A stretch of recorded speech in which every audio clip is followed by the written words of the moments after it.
this is working. Let's mute this tab just to be safe.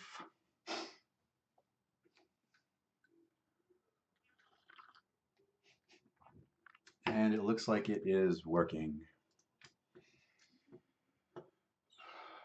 Okay, let's see if there's any folks in here already.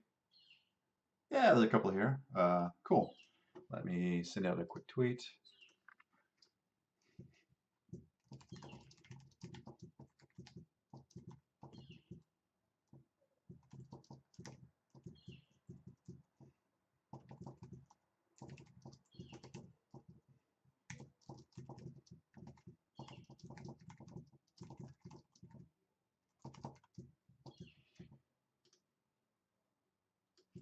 Da, da, da.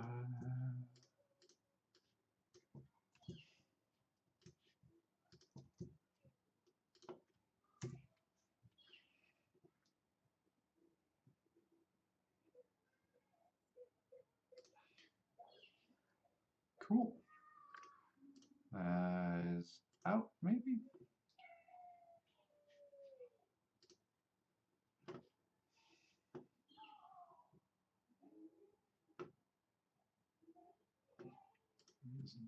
Trying to double check everything's going through okay. That looks fine. Oh, hi. Hello, Chris. Looks like the chat is talking to me, so that must mean I'm streaming. So I'll just get things started. So hi, I'm Joshua. Today is August 28th, 2016, and today I'm working on Delver. For those of you who don't know, Delver is a procedural first-person dungeon crawly roguelike game. It's on Steam early access, and I am making content for it. I make the majority of the art and the levels, and a lot of the everything you see visually is my job, and I'm working right now, and you're here to watch me work. So it looks like a couple people are in chat. So hi Chris, hi Benjamin. Thank you guys for stopping by. It's really appreciated. It's always nice to have a little friendly pressure to make me to work efficiently and stay on task. Because it's not a very good stream if I'm checking Twitter for every 15 minutes. So let's um, let's get things going by kind of looking at uh, what what things were done this past week. So today is the 28th, so we need to look at actually a funny story. This past Friday, um, my primary machine, the one I'm on right now, wouldn't boot. Windows 10 got into this loop where it thought it needed to repair itself, and it just wouldn't boot. And I was starting to get a little concerned because, um, for the life of me, I couldn't get the darn thing to actually come on.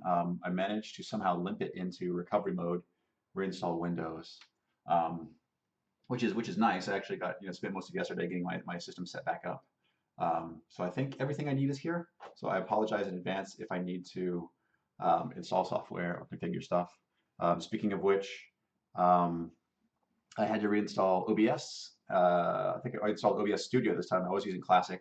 So please let me know how the stream quality is for you. So if the video is bad or the audio is bad, please let me know. Um, I've tried to get things set up back the way they were, but um, this is my first time with this new environment, so please let me know.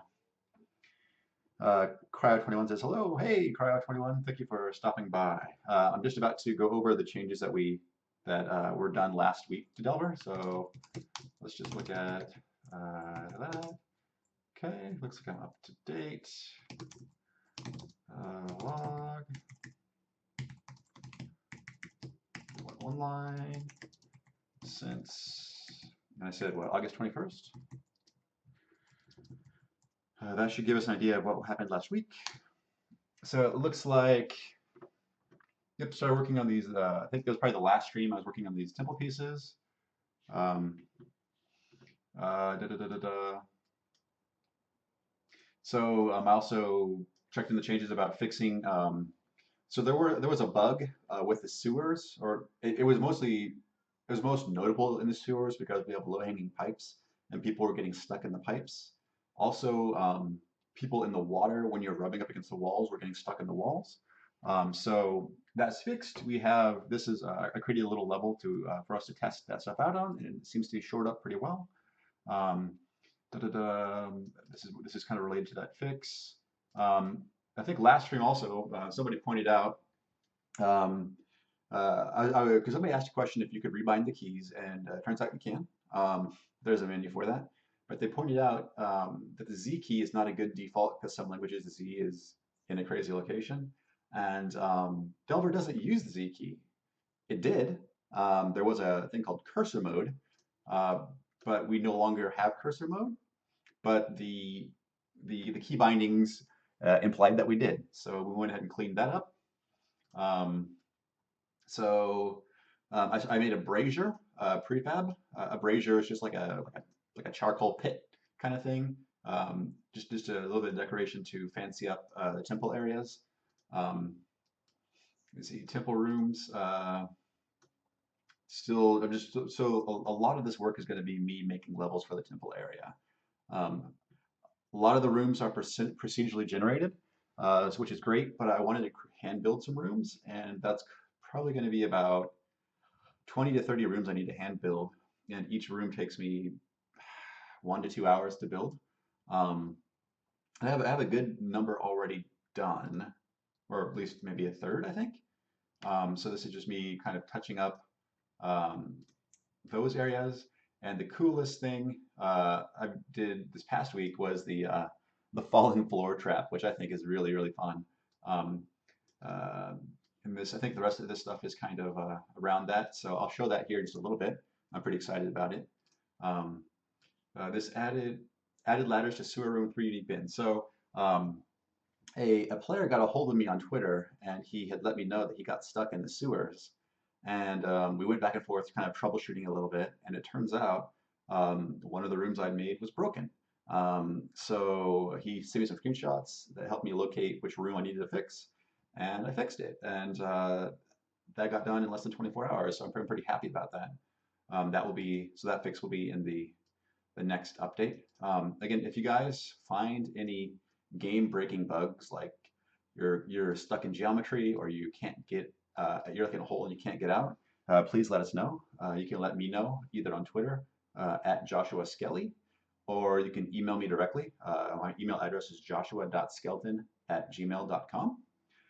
So feel free to get a hold of me that way. I try to respond within a reasonable amount of time, and if you're willing to work with me, I'd like to fix as many of these bugs as we find. Um, so this commit here, juicing the temple trap a bit. On Twitter, somebody suggested that I add a little bit of screen shake when the trap falls under from out from underneath you, and I thought that was a brilliant suggestion. Um, so I did that. So on that note, let's just go ahead and take a look at the traps and kind of what they look like and how they work. So I'll just show you what they actually look like first.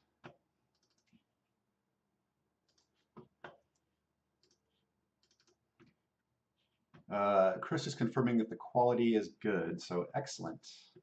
Another thing too is with my new stream config, I have to run my primary monitor at a lower resolution so I can get 1080 or get the correct 16:9 aspect ratio, which is a little weird for me to get used to, but oh well.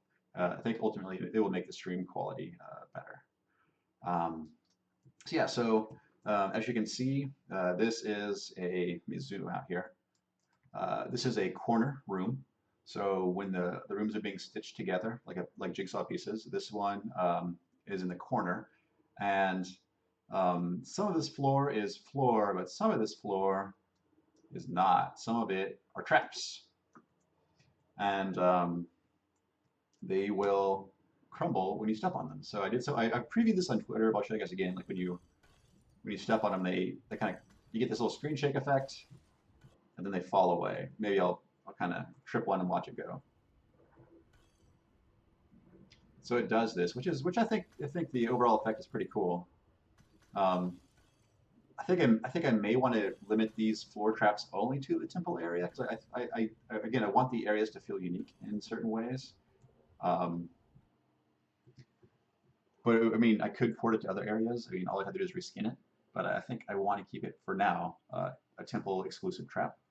And just to take a look at it, let's add um, this trap floor. Actually, let me go to a new scene so it's easier to kind of visually parse. Okay, so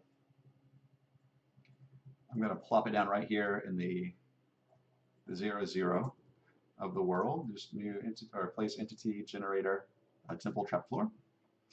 And the first thing you notice is it is a group. So right click, ungroup it, and it should be comprised of a few things. The first thing you see are there are 4 movers. Movers are just entities that move. So you can see there's a preview of where it's coming from, where it's going to.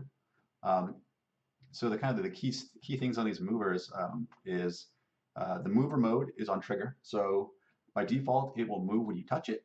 But right now, I've switched it over to trigger, so it won't move until it's called by a trigger. Um, I also, if you look at this, where is it, the start weight, I changed the start weight on all these movers just to be slightly different to kind of give that crumbling away effect. Otherwise, they would fall as a unit.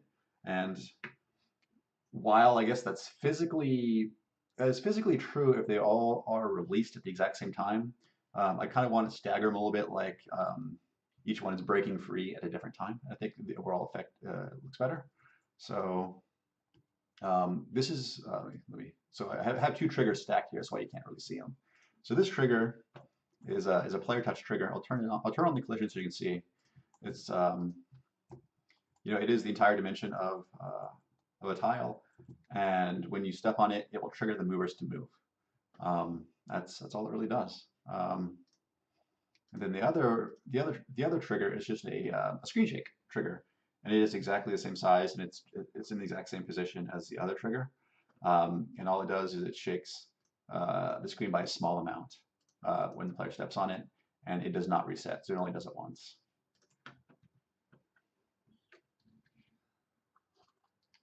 So I'm pretty happy with how that turned out.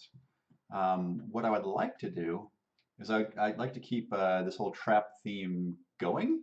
So I think I want to make like one of those like a smashy ceiling trap thing, kind of like a thwomp from Mario. Um, and that should be pretty easy again to do with movers. So I'll start working on that. If you guys have any questions, comments uh, about Delver, how the project's going, or just about art, or I guess game development in general, just feel free to prick my brain, and I will just work and talk. So let me fire up Blender, because that's what I use for 3D modeling. And I'm just gonna really quickly gray box this thing.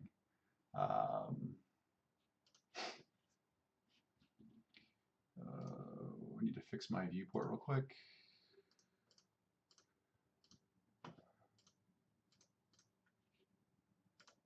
Okay. All right. So I think it just needs to. Let me just start off with a simple, like a 1 by 1 by 2 cube, and we'll see if that does what I want it to do. Okay. So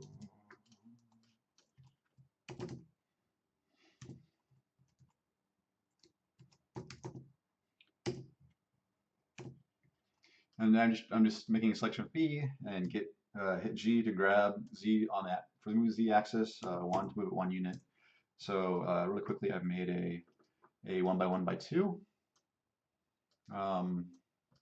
Let me just go ahead and just really quickly just export this out. So file, export.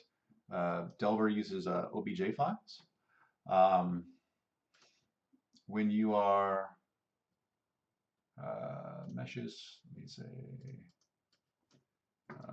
crusher 0. Let's go to crusher temp test. Crusher test 1 by 1. When you export OBJ files out from Blender into Delver, it's important to do selection only. So I only want to export the object I've selected, not the entire scene. That's just the way I work. I tend to have all my assets in one file, just so I can see them next to each other. It's really helpful. I don't care about materials because I will assign that in DelvEdit. Triangulate faces is very important. If you don't tick that, the engine will only basically draw half of a quad, so your geometry will be all messed up. And then that should be fine. I think these should be the settings we want. Crusher test 1 by 1 obj, export OBJ. And then real quick, I will scale this to be a 2 by 2. And file, export, same thing, OBJ. And instead of a 1 by 1 crusher, this is a 2 by 2 crusher. Export. Okay. Let's go back into to DelvEdit.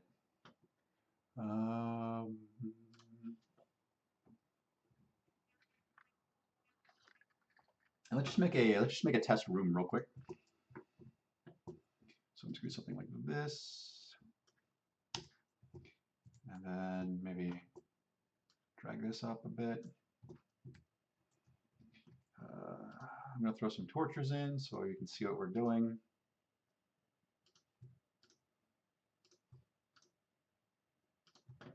And okay, so what I want to do is I'm going to place an entity. I'm going to place a mover basic, and this drops in just a default mover, which happens to be this great mesh. We don't want the great mesh. We want so down here that this visual group on the properties, it needs to be meshes. I think I called it crusher _1 x1. Crusher tests _1 x1. There we go. Okay, so this is our 1 by 2 crusher. So just looking at it visually, it seems to be okay. As far as size, the 2 by 2 might be way too big. So what we can do is let's actually make it a mover. So let's change the collision to be correct. So 0.5 by 0.5. So the collision along the x and the y are from the origin out. So they only go half and not a full one. So if I change it to 1, it will be it'll be twice the width that we actually need. So 0.5 is what we want. And for the height starts at the bottom of the object, so we need to go 2. And that should be the correct height. And now what we need to do is we need to figure out, let's say we want this to, so what we could do is we can make the mover move along the z-axis by 2. And we could say this mover starts immediately and it loops. And that should be kind of what we're wanting. So let's take a look at that. Boom. Boom. Yeah. Which is pretty cool. The thing it's hard to see. Let me add an ambient light so we can kind of better see what's going on.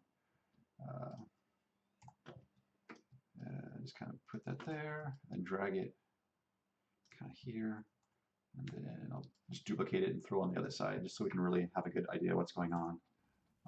If you notice, it should go all the way up and it actually gets flush with the ceiling and you get a little bit of z-fighting. So I probably will offset that a bit.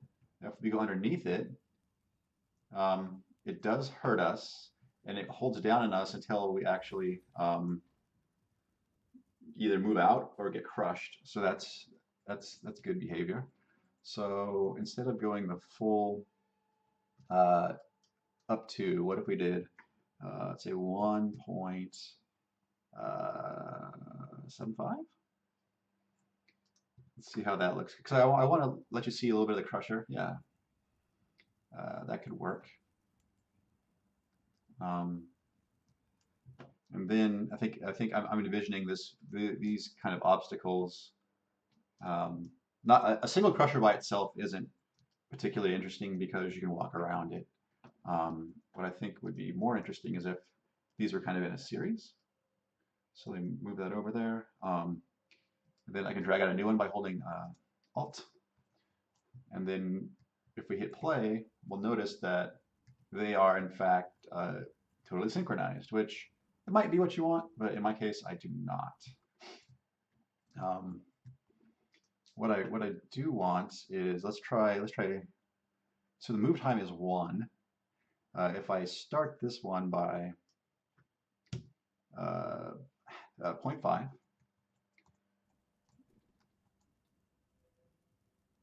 so we get this kind of behavior,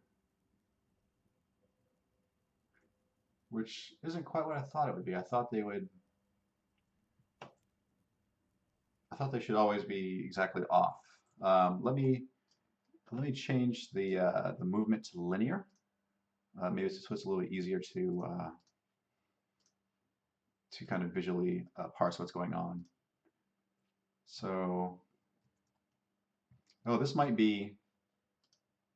I think I see what's happening. I think what it is because this loops, it waits half a second at the top every time, um, which isn't quite what I want. I think that's what's happening. Um, um, so if it waits at that half, so if the move time was halved, would that make things work, or would that just make it move twice as fast? Yeah, that's not fixing things either.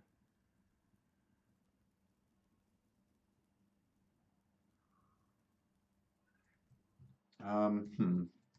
Instead of trying to time it myself, could I do something like um,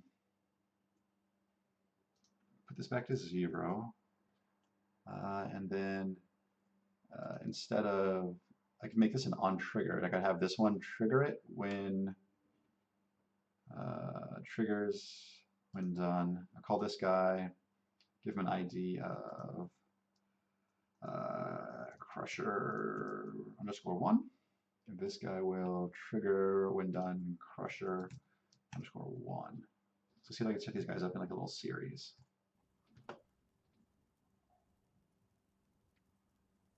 Wow. Is that because the move time is still? Yeah, the move time is still way too fast. Let's correct that.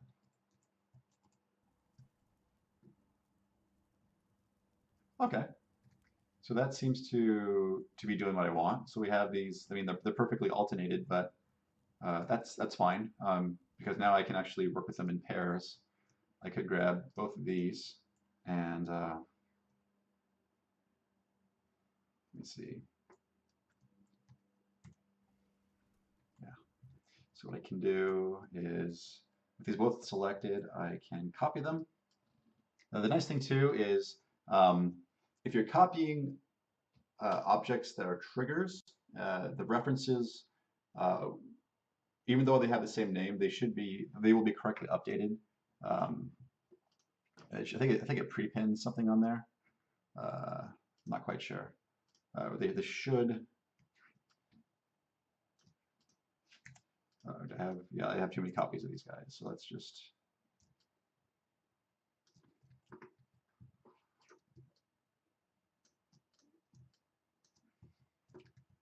Well, I guess what I was trying to say is that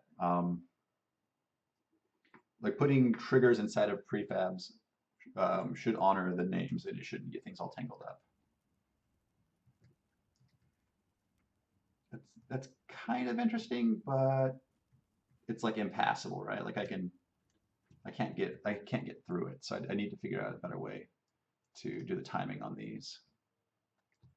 I mean, I could just, I don't know. I guess that's not the point of this exercise. Let's get back on track. I think this size is okay. Let me real quick. Let me clear out this trigger ID. And then let me over here, and then let me just change this one to the 2x2 just to see how that looks. That is something that we might want. It's going to be a lot bigger, which means it will be harder to place. But I'm just trying to look at these. These are kind of gray box just for proportion. I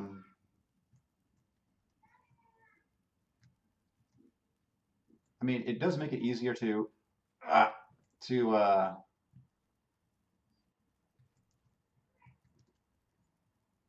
mean, you could usually block off hallways with this wide one, but I want to use the small one in a series. I don't want to make two trigger or two crushers, so I'll think on this one a little bit, which way I want to go. Take a look at chat real quick.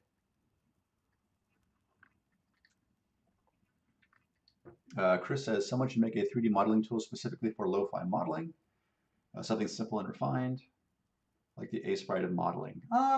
Yes and no. I mean, I find, unfortunately, it's one of those things that after you use something long enough, um, it might be with a Stockholm syndrome, but I think Blender is perfect for what I use it for.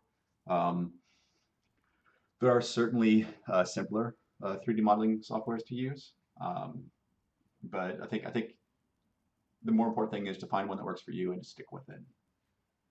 Cryo says, Crowd21 says that VR mode for this game would be great. I think it would be cool too. I do happen to have an Oculus DK2 headset, but I've not actually used it yet.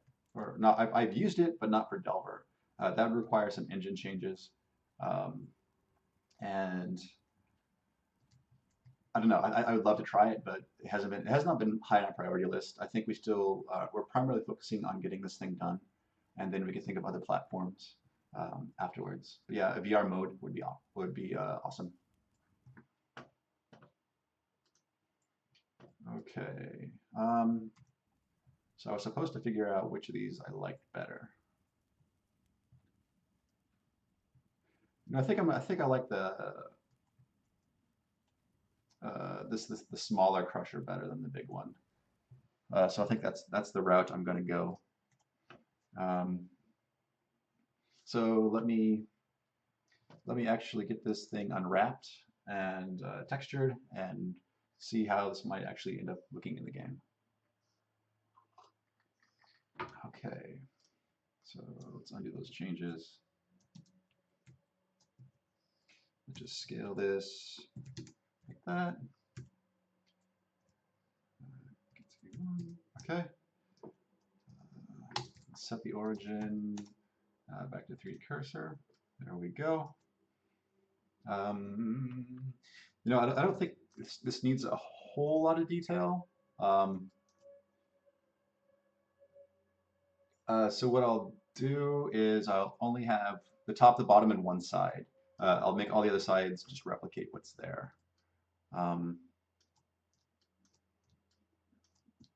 So let me assign a material to this mesh. I want it to be. I also I went through and cleaned up my Blender files, so it's way easier for me to grok. So if you notice, I have up here, I have 4 scenes. I've named them 1, 2, 3, 4, and then the names, so they're easier for me to find. So I'm in the temple scene right now. If you notice, all my assets now also start with 1, 2, 3, or 4. This just helps me figure out what scene they belong to. Certainly, you can use any material in any scene, but for the most part, how I have these scenes organized is every single scene is kind of how I've developed out the different areas. You know, you have the sewer. I make these little like dioramas, these little kits, kind of when I'm visually kind of thinking how to style these areas, and it's just a way of me organizing myself. You don't have to do this for your projects. So this should be Temple Meshes Alt. I think is what I want to stick it on. Temple Meshes Alt. Okay. So I'm putting on the alt template meshes because I don't necessarily want it to, because how I'm using the mesh, the meshes.ping now is the meshes.ping should um, hold, it should be reskinnable for all the different tile sets. So dungeon, sewer, cave, all those meshes ping should be interchangeable. They might not be, but that's kind of how I'm thinking of it. If I need special one-off stuff, then I'm putting it in this meshes alt texture, and those you don't have that same guarantee. So what I want to do is, it should be pretty easy. It's going to be 32 by 32. This one's going to be 32 by 64, and then 32 by 32. They all should fit within a 64 by 64 grid, which is great. So I think the fastest way for me to do this is let's go over here to UV editing. Let's go, for some reason the scenes don't sync across these workspaces, so let's go back to where I was. I go in the front view by hitting numpad 1. I'm going to select this front face here, and I'm going to hit U and project from view. So what this does is, let me just join these real quick, I don't need to. So this will keep the actual correct, ratio. So my pixels will be square. Now it's just a matter of trying to get them the right size.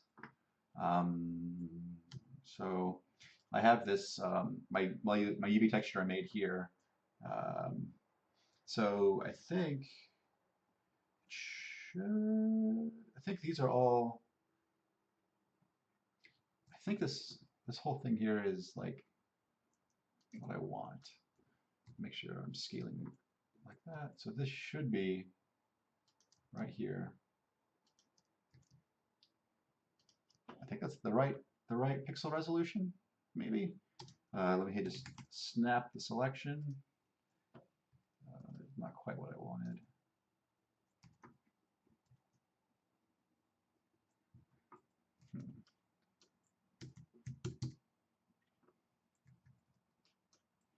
Yeah, a lot of times when I'm trying to get pixel perfect,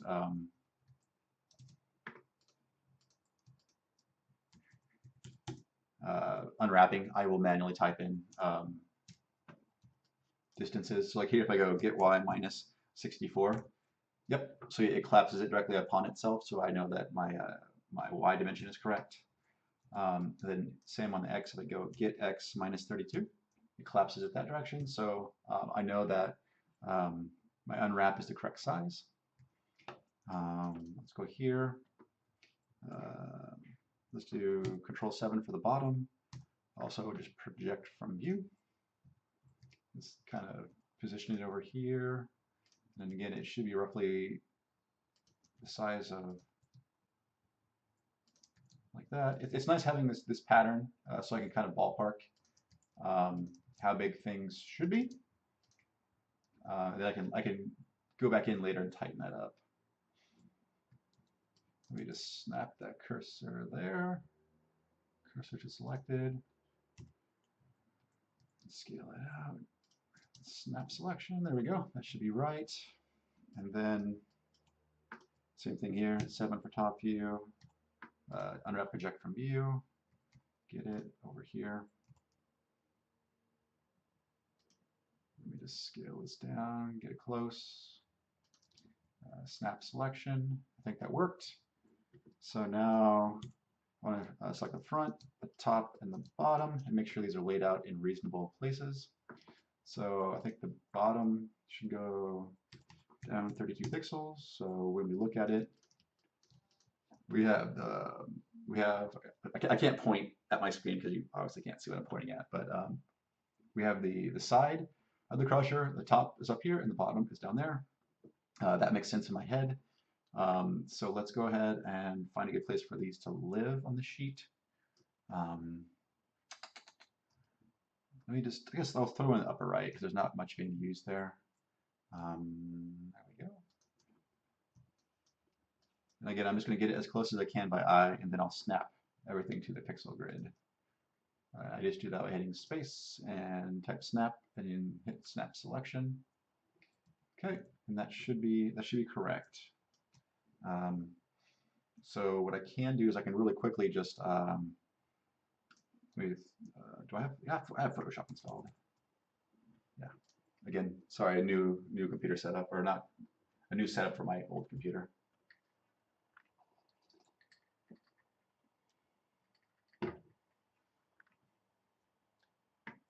Cryo21 says for Android, a VR mode would be easier to achieve since you don't need special hardware. Um, yes and no. The APIs for VR really aren't all that different from one another. So it would be still a similar change. It would be less of a hardware requirement. But to be honest, I do have also I have a Google Cardboard, and it's okay. It's not the greatest. An actual headset is way more immersive than the handset VR rigs. So let's go ahead and we want repos, GitHub, Delver. Just go into where my assets live, meshes. Nope, not meshes. Textures. That's what I want. Temple. I want my, yes, the temple specific ones. And I had said this whole 64 by 64 area up here is the, sorry, let's get that into pixels so we can understand what I'm doing. So the 64 by 64 block should be what we want. So let's also open up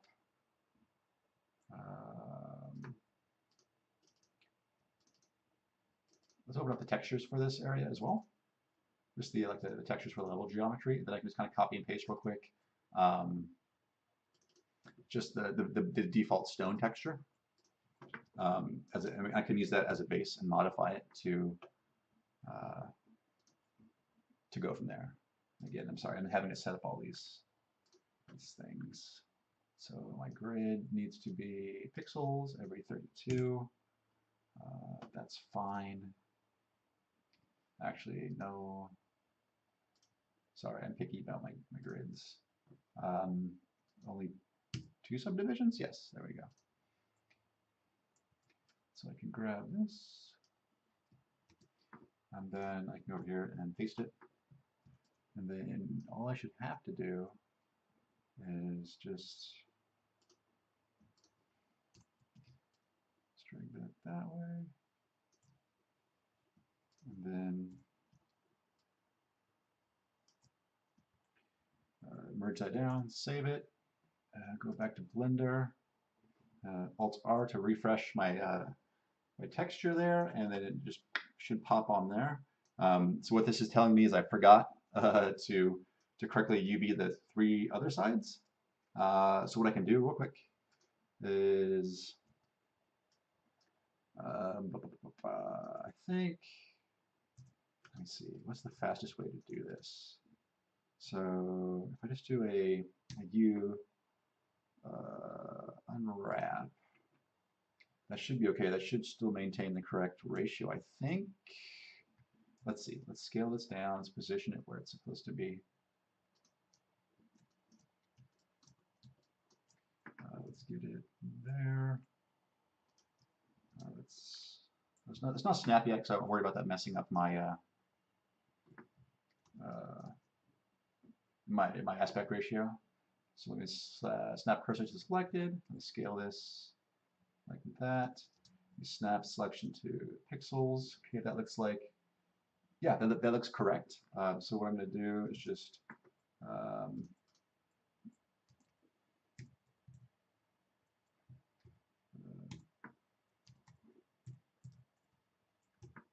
so there we go.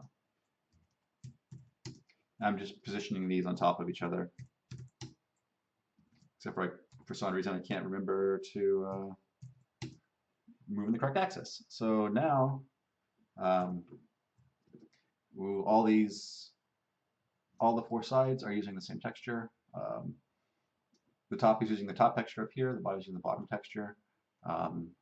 So this is cool. What I want to do is I need to re-export this. So let me just change this back to default. So again, make my selection, file, export, obj. Since I decided this is going to be a temple only mesh, I'm going to save it in the meshes slash temple, and I'm just going to call it crusher because that seems to be a descriptive enough name for it. So crusher.obj. Let's export that. Really quick, let's just jump into. Let's clean up our old our test meshes real quick. So that should be crusher. These two, we don't need them anymore. Let's delete them. I'm feeling a little paranoid, so let me just check the status of my my repo. So we've modified the temple meshes.ping, which is correct, and we've added this new crusher obj file, which is also correct. Let's go ahead and take a look at that again in delvedit. So let's fire up delvedit.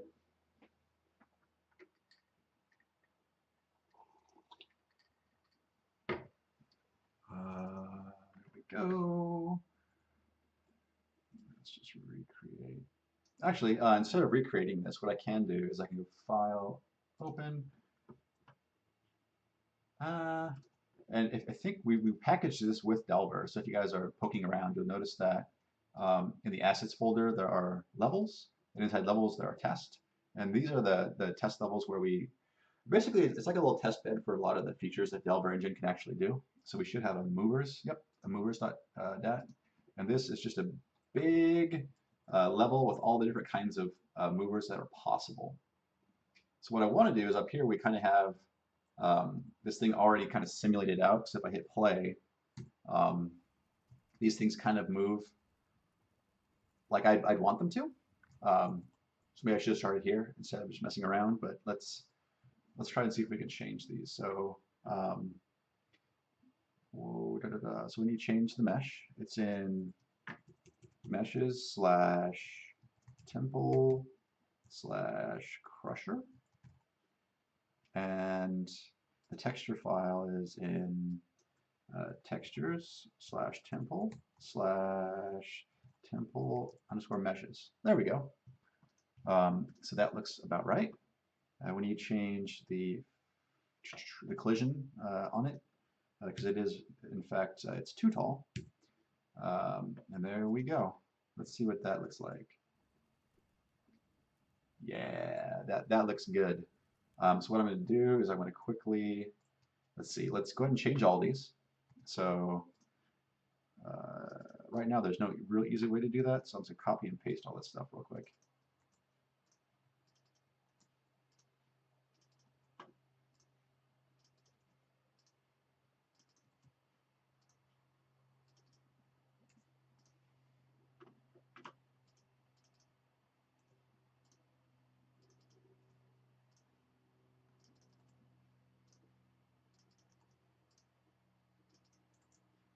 Okay, let's preview that. I think it should be looking pretty cool. Except for this one guy isn't moving. What's that all about? Did I mess it up? Oh, wait. Yeah, this should be loop and starts immediately. Maybe that one was always the odd one out. Yeah, it's pretty cool. That's kind of what I envisioned this whole thing being like too. See if I can get through it. There we go. Yeah, that would be. I think this would add some variety to the temple area. Wow, this guy is really aggressive, which is kind of scary. There we go. Yeah, this also could be an interesting. I think a clever player could lure the enemy into this, which I think is also a plus, right? It's nice because it affects both players and enemies equally. What I'm going to do is I'm just going to drop the ceiling on this to kind of make it look a little bit nicer. And I'm going to move it down. That goes all the way up. So I want to move it up. Well, let's just do that. Let's see. Yeah, I just want to move this 1.75. 1.75. Just real quick. Oh, and also their collision is not the same either. So that's probably why I had such an easy time getting through there. And this is again why prefabs are nice, is because I wouldn't have to retype this if these were prefabs. But this room is all about kind of playing around and figuring things out. So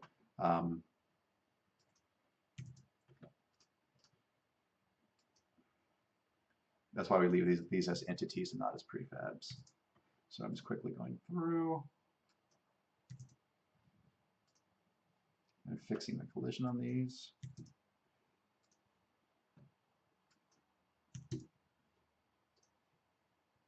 So just visually inspect all these. That looks correct. Yeah, and this is definitely, I think, more the effect that I want for the temple area, are these crushy things you have to kind of navigate. Yeah, and that seems to work out all right. So actually, let me just go ahead and save this, because I think it's nice to have an example I can keep coming back to as I make changes. Let me take a look. RUS Blada Boy says, where can I learn Java? I'm sure there are a number of good online resources. I learned Java, I guess, both at university and also in my free time.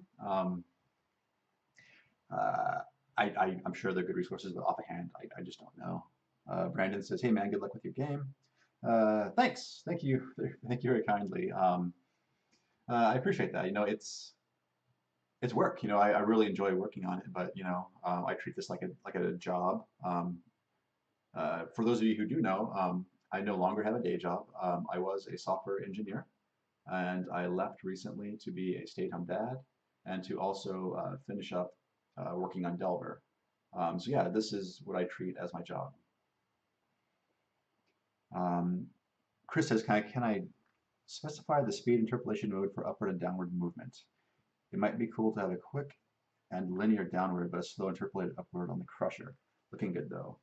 So no, Chris, right now it's just the interpolation mode is for both the up and downward motion. It's the same. I get what you say. It would be nice to have a very quick down and then a slower up to imply that maybe some machinery is fighting gravity to lift up the mover. Right now, that just isn't something that we support. It might be cool, but we just don't out of the box support that right now. Yep, and then Benjamin is kind of just chiming in on that. So yeah, so that's saved. That looks great. I guess I'll put this to you guys. What are your thoughts on crushing traps? Um, should they like insta kill you? Should you have a chance to get out of the way? Like maybe, you know, like maybe it'll kill you in a couple hits. What are your thoughts? And while you guys are talking about that, I will do some texture painting in Blender.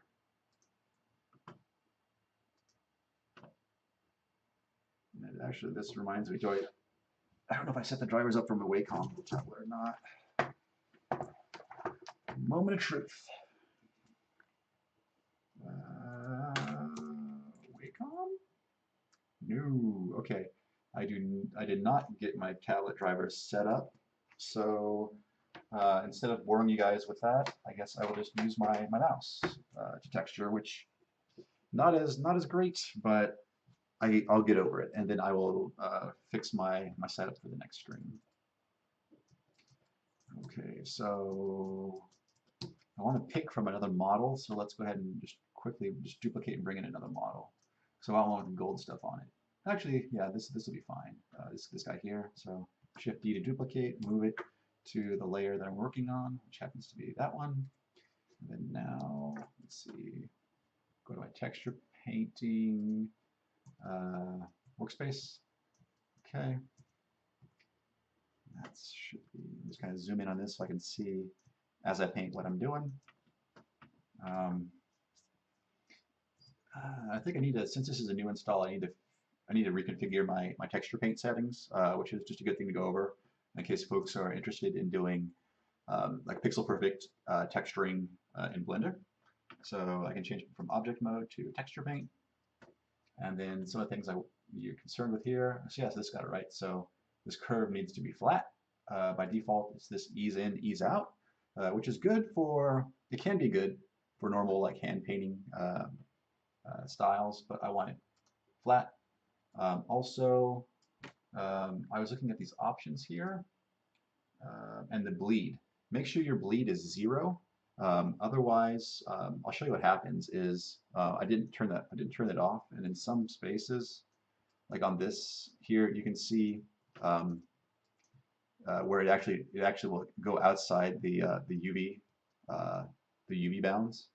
That's what the bleed does. So for our pixel perfect textures, if you don't turn this to 0, you'll draw near the edge of your geometry, and it will change your texture somewhere else on your mesh, and that's not desirable. So that's a handy little setting to flip.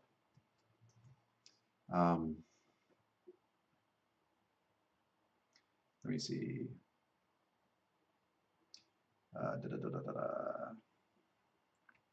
So you guys are responding to my question, which is cool. Thank you. I appreciate your feedback. Dr. Kegel, hello. Thank you for stopping by, Dr. Kegel. Let them be affected by magic spells, ice slows down. That would be a fairly large engine change. I don't know if we can do that. Benjamin says insta-kill to get more playtime. Like, I like in Spelunky, I love that the spikes are insta-kill, which makes them crazy dangerous. But personally, I think that Delver is a little bit more of a forgiving game than Spelunky, and maybe that might not be appropriate. Yeah, Cryo says insta-kill will be too hard, which I'm inclining to agree with. Da, da, da. Yeah. So Chris is also commiserating that same philosophy with the lava, that insta-kills and roguelikes can be heart-rending. And with Delver, we're trying to position ourselves as kind of like a gateway roguelike, if you would I guess grant me that term, in the fact that we're not a hardcore roguelike. Some people say roguelite, but we're kind of halfway between first-person shooter and a roguelike. Is kind of where we fall. So I think with that in mind, being forgiving is probably better. Yep, just like Chris said, just it's better to be forgiving. Benjamin said, "Don't you think it would be too easy?" The thing is it might be too easy by itself, but if you're having to worry about, say, enemies and other things happening at the same time, I think that those two things compounded make it more difficult. Like, I'm okay with you getting sloppy and it killing you. Chris also likes ideas of ice affecting them. That would be cool. Yeah, I mean, that kind of touches on like a whole like elemental system, which some games do really well, but that's kind of not really a thing for us.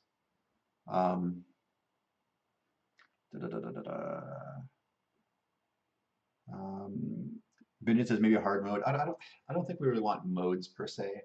I would rather like Spelunky have optional things that are more difficult to do, and just have kind of one difficulty setting. Again, because we're working really hard to get this game done, and we're trying to make it good.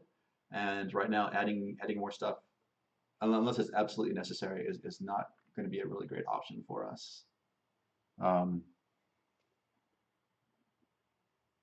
Yeah. Okay. So yeah, thank you guys for chatting with me about kind of the pros and cons of insta-kill in this case. So here, what I think I want to do is I want to have like maybe this bottom part be kind of like gold plated, and then have this be stone, and maybe have imply some machinery or some sort of framework to hold it together. So yeah, let's just start by, let's just do that. So for the bottom of these, they're not super detailed. They're kind of just that pattern. So I can do that real quick, and then if I don't like it, I can change it. So here's another tip you can do is when texture painting, if you go into edit mode and then select the face, And then texture painting, there's an option here just to mask out everything but that face. So now anything I paint only falls on that particular face, which is really handy because then I can go, I've made my own fill tool, and I can just fill that whole face in a solid color, which is really nice. And then now I can go back into and just turn off this masking. So that gets a lot of the work done for me there. Okay, I think I have a line tool also. The darkest the gold gets is that color. No, it's this color here. So I'm just going to kind of follow along. Maybe right there. So that's going to be the new, just kind of call out the edges there.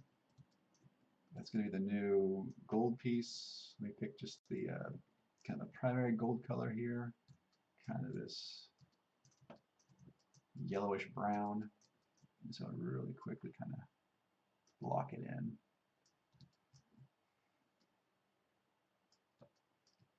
Actually, got that a little wrong, but that's okay. Okay, back to my draw brush. Just paint that in. Okay, that's cool. What happened? Is there a darker color I'm just not using, or what's that? Oh, there's a lighter brown I'm not using, because that should be like, I think I just dithered that in on the bottom. But actually that's faster to do in Photoshop, so I'll show you how I do that. So I made some changes to the texture here in Blender, but what it is Blender won't save these changes until you tell it to, and you can actually go, File, Save, but you actually haven't saved any changes to your texture yet. So if you were to close and open it up again, all your changes would be lost. And when I was first learning Blender, this kept tripping me up. So what you have to do is over here in the this image viewer, you have to say Image, Save Image. And you have to do this because it's an external file that's referenced by Blender and not an internally packed file. So now that I saved out the external file, I should be able to go over here to Photoshop and let me just reopen it. But then now we see I have my my texture up here. I don't want this pixel grid. Let me turn off. Show. Nope. I want that. I just don't want the pixel grid. Turn that off. Okay, cool. So what I want to do is quickly just add in dithering, and I guess a quick way to do this. Let me see. I want go to the not the gradient tool, the fill tool. There we go. And pattern. Oh yeah, all my patterns are gone. Okay, so File, New. I'm going to make a 2 by 2 pixel pattern. Just zoom all the way in. New layer. Delete that. Yep. Brush. And what I want is just that. Control A. Edit. Should we define pattern somewhere in there? Control Z. Edit.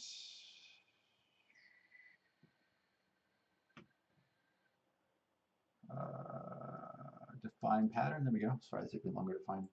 So let's just say dither 0. Okay. And then back over here, what I can do is I can make a new layer and go to my bucket tool, pattern, and then grab this new checker pattern and just drop the whole thing in there. And then I'll select this and invert it and then delete everything. So I have this dither pattern there.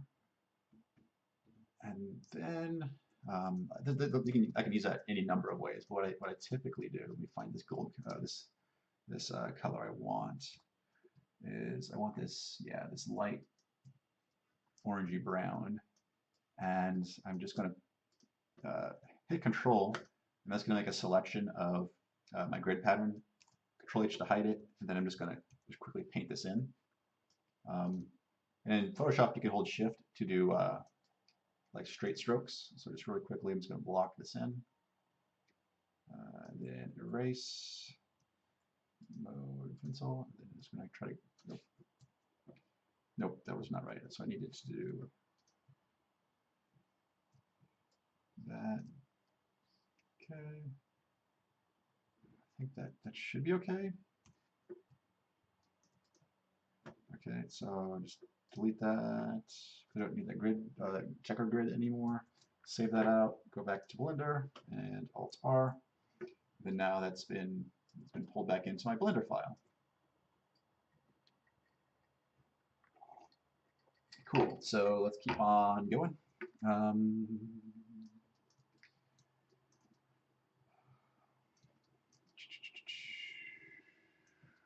Yeah, let me just, so typically for my, if I look at how I do my gold blocks,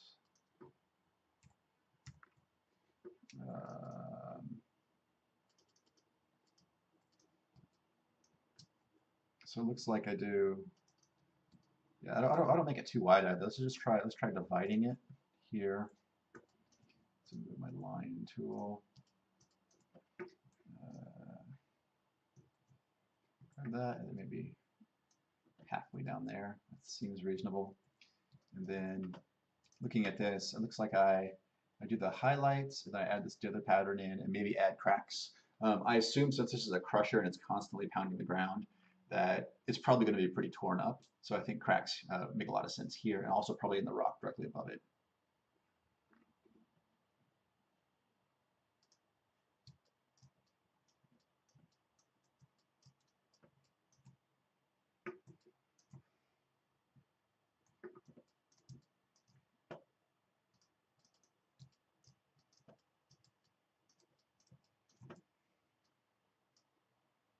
So do something like that.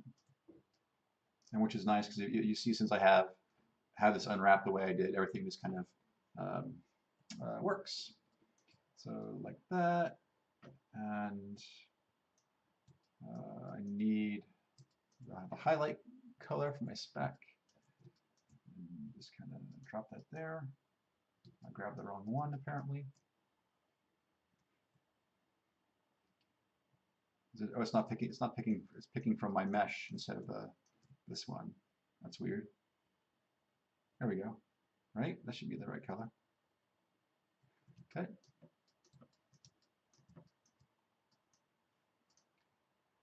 I guess I've never noticed that behavior before. Usually I place my reference object behind what I'm painting, and I guess I've never noticed that happen before.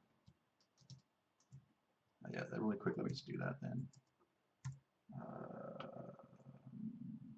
Object mode. Just grab this guy and stick him behind there. And then, okay, cool. So maybe I can avoid that in the future. So let me just real quick go back to texture paint mode. Grab my draw brush. Just kind of. I had the wrong. Yeah, I had the wrong object selected. Never mind. So object mode, select that, then texture paint. Okay.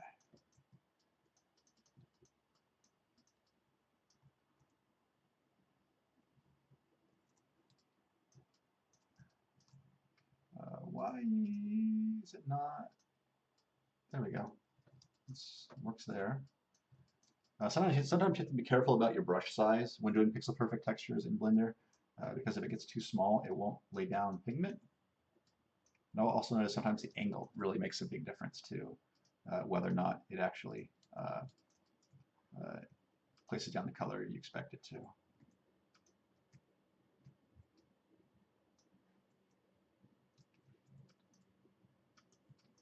Yeah, so sometimes it can be fidgety, but generally it works well enough that I do like using it.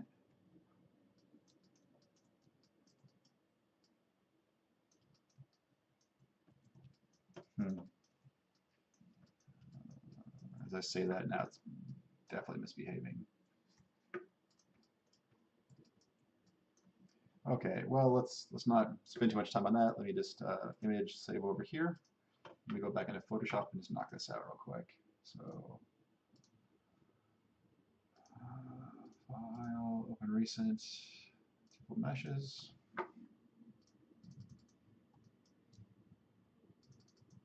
Okay. Brush. Let's just do. Again, I'm trying to be mindful and not have these be exact mirrors of each other as far as the texturing goes. So having some variation is good. Um, Again, here I can do my little technique again real quick as far as using that checker grid pattern. So I can drop it back in there and go to my brush, select this.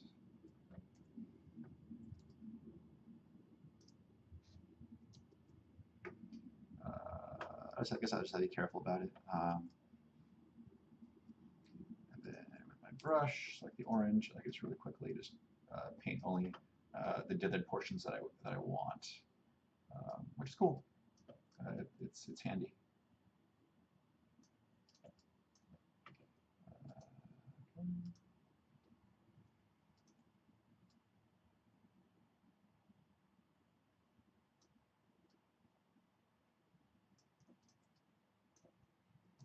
Okay. Let's deselect that. Don't need it anymore. That's got me most of the way there.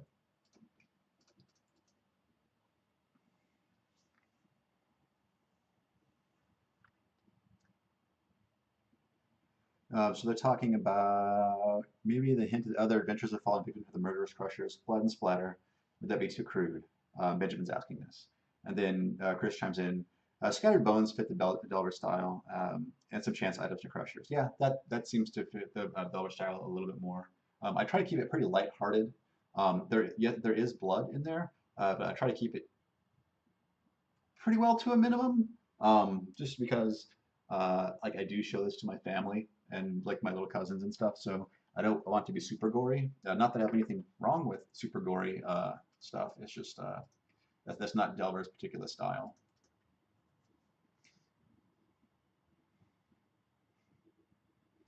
So just refresh myself. Yeah, cool. Yeah, so that's looking good. Maybe I'll bring some of this in just a little bit. And I'll add some cracks.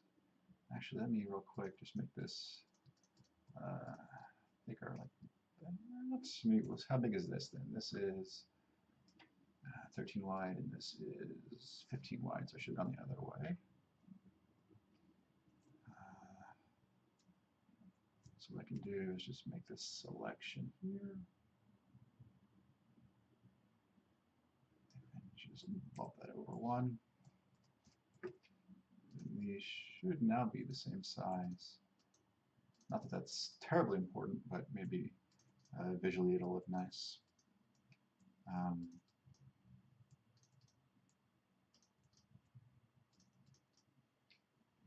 Cool. And I think the corners of the crusher would be way more likely to crumple. So I'll add this like the stress and the destruction there. So I'm just gonna kind of just go with that.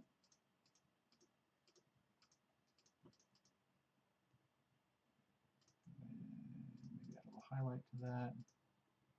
And since I put a highlight there, I'll make that not as dark.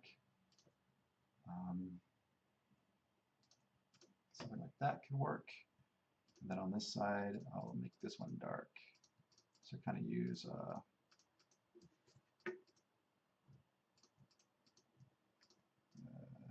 fill this in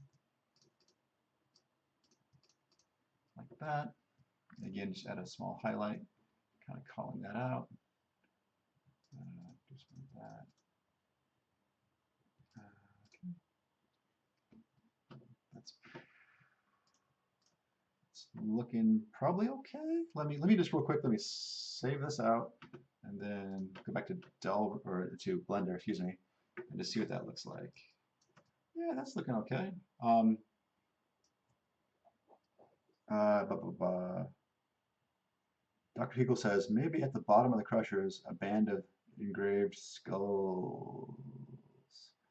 Interesting. That that might be a cool decorative element I could throw on there. Maybe here-ish? I don't know. Yeah, I'm all about making this interesting. Um, and actually, some of the decoration elements I have been using. So I have this weird mouth thing that kind of pops up, and then also I have these skulls right here. So maybe I can kind of mimic what this guy looks like from the front. Would be kind of maybe a cool thing to stick on the side there. I don't know, something like that. I'm trying to I'm trying to imply this whole temple area. There's lots of like snakes and mouth looking things, and maybe I'm trying to imply that whatever built the temple area wasn't necessarily human, even though there's lots of human skeletons there. So I don't know if that really comes across. Maybe it doesn't. Um, okay. Also, I just want to add just a little bit more damage. Say, sorry, I keep jumping between all these different editors, and all the hotkeys are different, and my poor brain just isn't necessarily keeping up because yeah, how you do things in each one's different. So I'm just gonna quickly do something like that, and then kind of imply that it gets darker. It's lighter in the middle and darker everywhere else.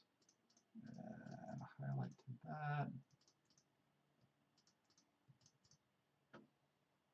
Let's see what that looks like. Save it. Nope. Merge it down. Save it. What am I doing?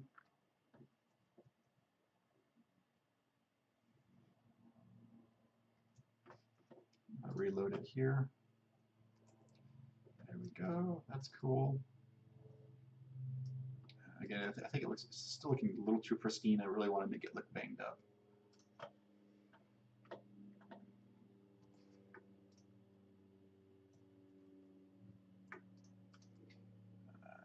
So let's just do something like that. Really.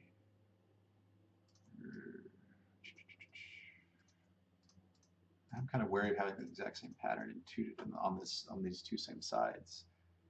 So maybe I'll do something like this, maybe to make that one less.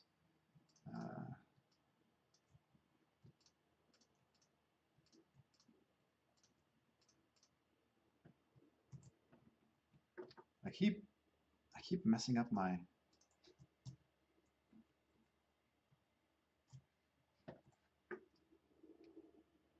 I guess I keep wanting to do a pan with like a different set of hotkeys for some reason. It's messing up my Photoshop file. Okay, that's looking nice. Wow, we are over an hour in. Just kind of a quick reminder, I try to keep these streams around 2 hours long, um, mostly so they're palatable and you guys aren't bored out of your minds. And secondly, because well, maybe really firstly, that I'm a full-time dad, so I do have to do dad stuff. Right now, I'm very fortunate that my wife is out spending time with my son, but I do have to get back to that here in about 45 minutes.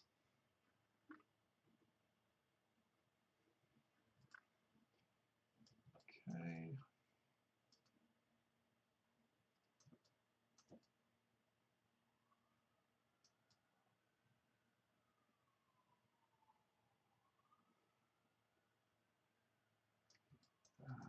These really should be, I guess, texture paint. Something like these lines probably ought to continue. So I'm implying some sort of material separation.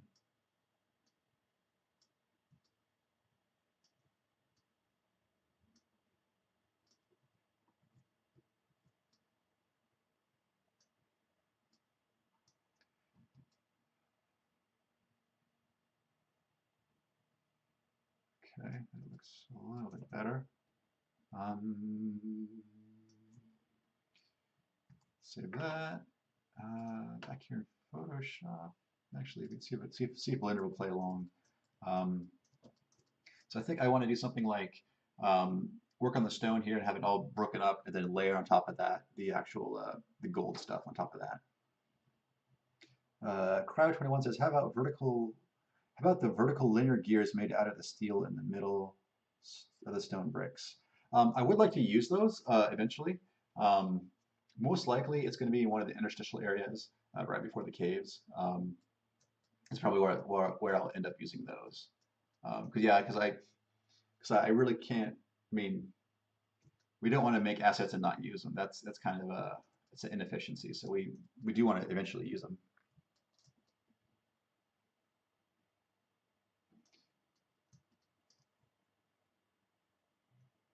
Actually, let me think. Also, I think it might be cool to apply a bevel on this because if you look at some of these bricks here, like right here, I imply um, that there's a bit of a bevel. Let me try that on the texture and see what it looks like. It should be pretty quick to do. So I'm just going to grab this whole thing and I'm going to say move it up like that. And then grab that, fill that in, fill that in. Let's quickly dither this.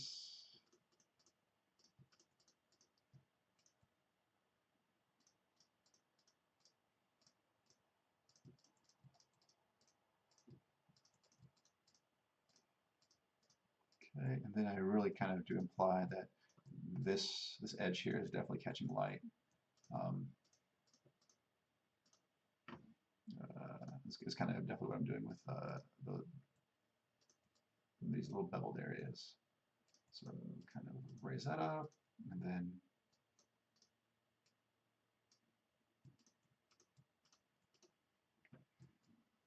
save that out and see what that looks like.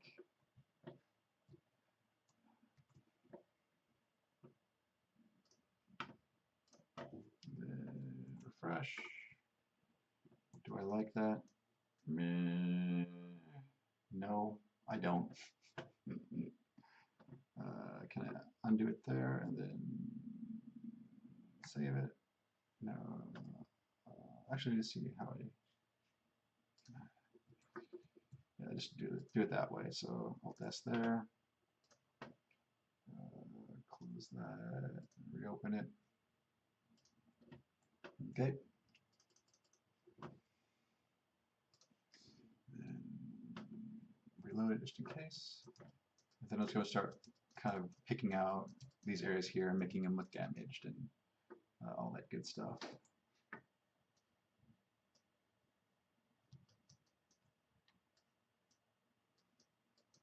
Blender, what's wrong?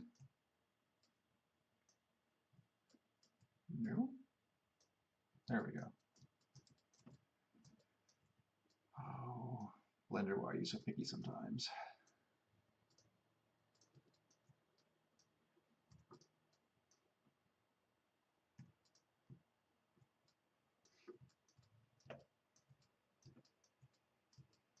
Seriously, what's going on? Object mode. That's right.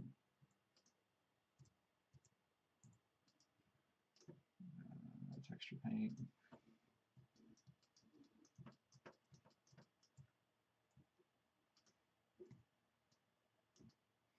Okay, well, let's do it in Photoshop.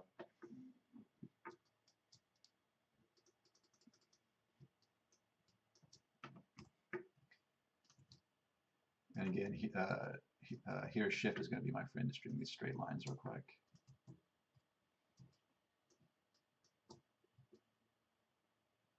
Okay. Let's add a little variety so these aren't totally perfect.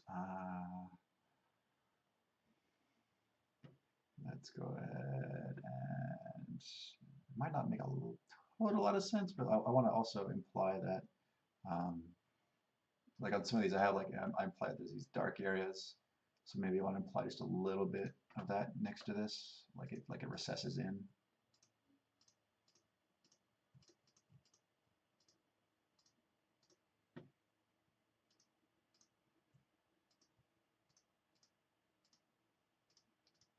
I might have to step back and see if that actually looks good, or if I'm just crazy right now.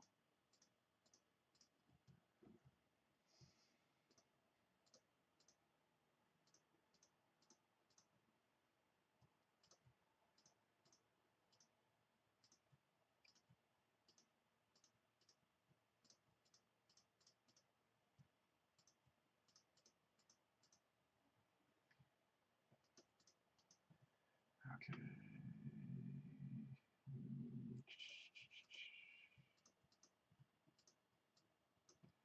Quickly save that, reload that.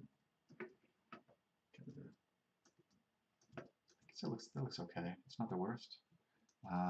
Look over chat.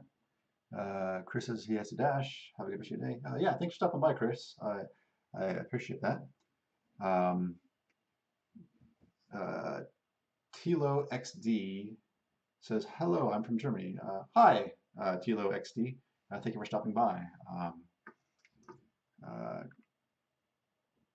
Cryo says in the middle of the texture I'm working on. Yeah, that might make more sense.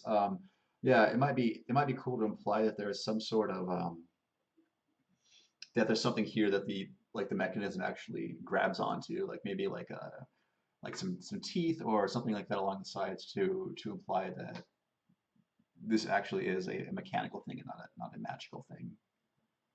Yeah, it's a good suggestion. I'm still kind of working on the base texture, and then I'm gonna build up these details. Uh, yeah, I think it's looking okay. Um,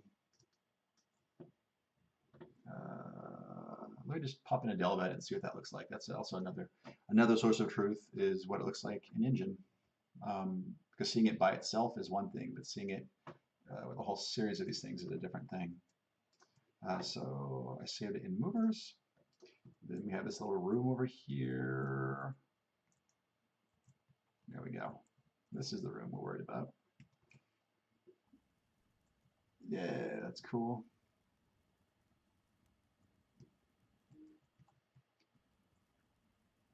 I guess another thought too is um, these perfectly line up together, and I wonder if it would be more interesting if there was a small gap in between all of them, if that makes any sense. What are your folks' thoughts on that? Okay, here. Oh, we got some Z fighting there. Let me just fix this real quick, even though it's not super important, but I could fix it fast.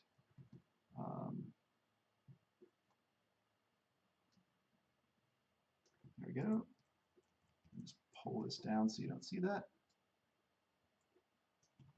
Cool. Save this. Okay.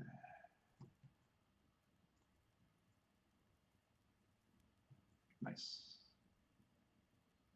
Oh, another thing I could do is I could add screen shake, right? That's a fun thing to add. So right here, let's place an entity, a trigger, shake, and then on this trigger type, I don't want you to use it. I don't want you to touch it. But I guess I could do player touched and just move it out of the way so you can't touch it, but still close enough so you can feel the shake. And then what I can say is it needs an ID so we can trigger it. So ID should be something like shaker, and let's leave that the default. And let's just put one on there and see how that feels, because I think it might be crazy if we do all of them all at once. So I think we're going to do triggers on done is shaker. Let's see what that feels like. Whoa. That's a lot of screen shake. Yeah. Let me dial that back a bit. Let's take it to maybe 4?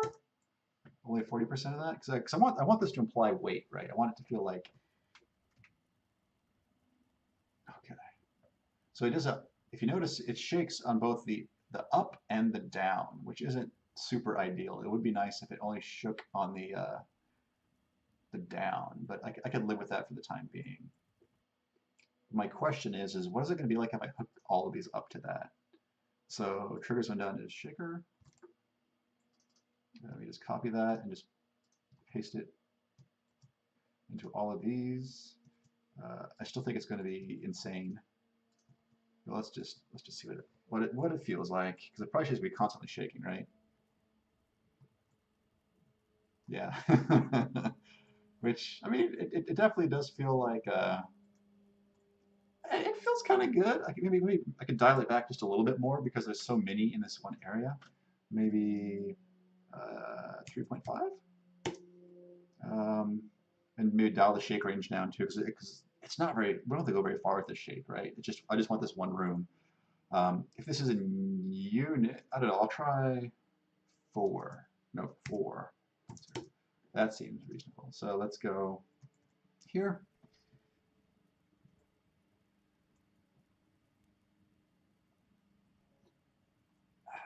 This might be closer to what I want. I don't know. I mean, the other one, even though it seemed it's a little on the excessive side, but I liked it. Let me. Yeah, very cool.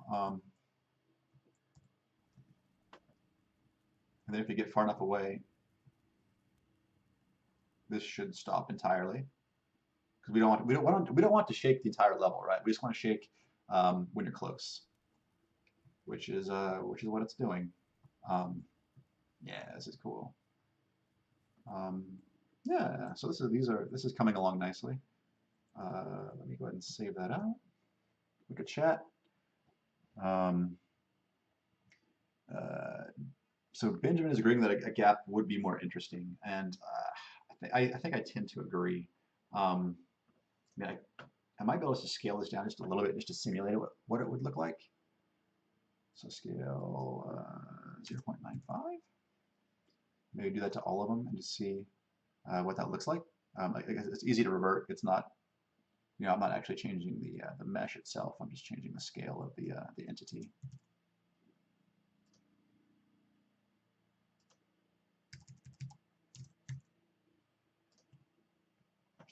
And I try to maintain a perfect pixel ratio across all assets, but it's not a strict rule.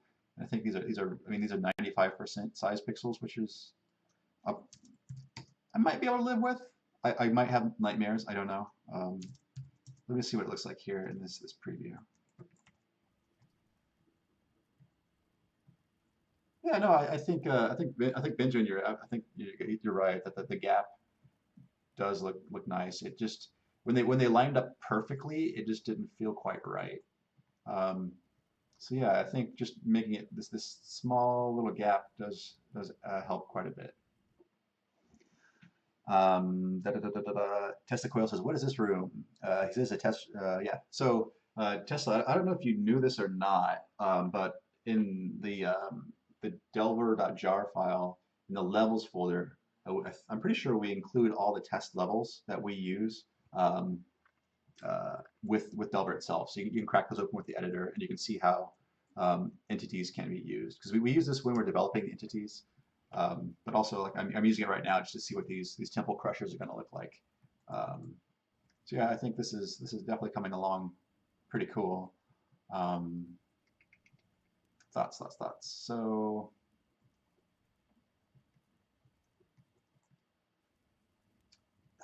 I'll just go back to doing some more texture work because I think because I'm liking it so far.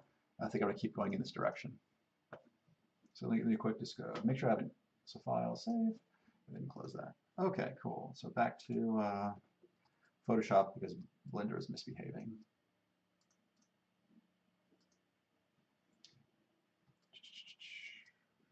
And I think I decided that this should really be beaten up quite a bit because I mean these crushers are like just constantly going, right? So they're really going to kind of tear up the stone around them.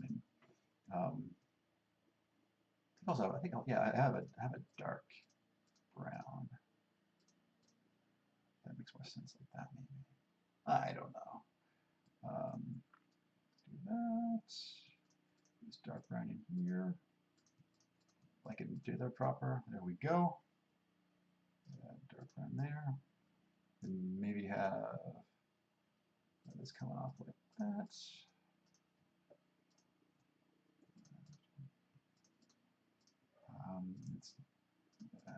I tend to make it darkest where these cracks meet, and then lighter kind of in the middle, just to imply that that the intersection of where these forms meet has a little bit more ambient occlusion than the other areas. But it's my crazy brain. I mean, this is pixel art. It's I'm just kind of talking about how I think these things through. I'm trying to rationalize my decisions, I guess.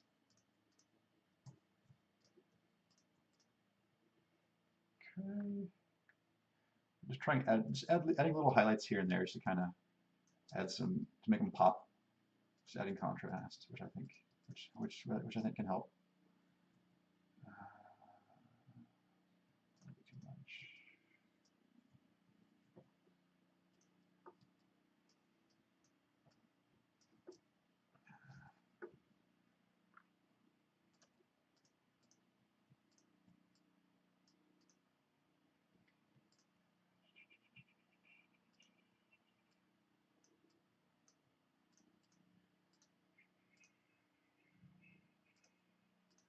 Okay, it's looking nice. And again, I might be going overboard a little bit on this, but I can always dial it back a little bit too. Let me clean up how this guy looks now that I'm making it all look all janky.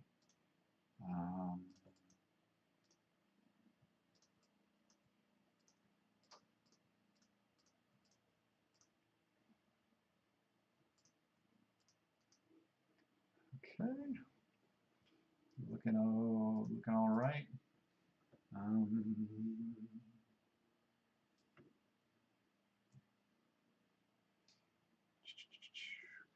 Benjamin Landon, he suggested I could have particles fall off of it. Yeah, I think not this update, but maybe in a future update, I'd really like to go through and do a big pass on visual effects and particles and stuff like that. I'd really like to kind of make things pop. But again, that's not as high priority as just getting this content in there and getting it playable and getting feedback from you folks. And then I also later then make the visuals really kind of pop and stand out.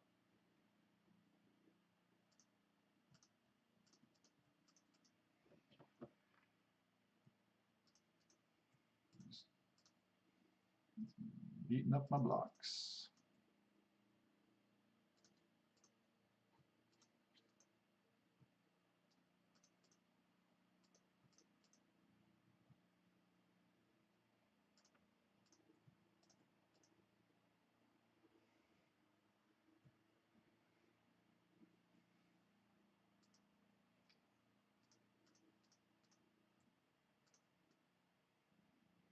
Just trying to imagine how this stuff would stress and fracture.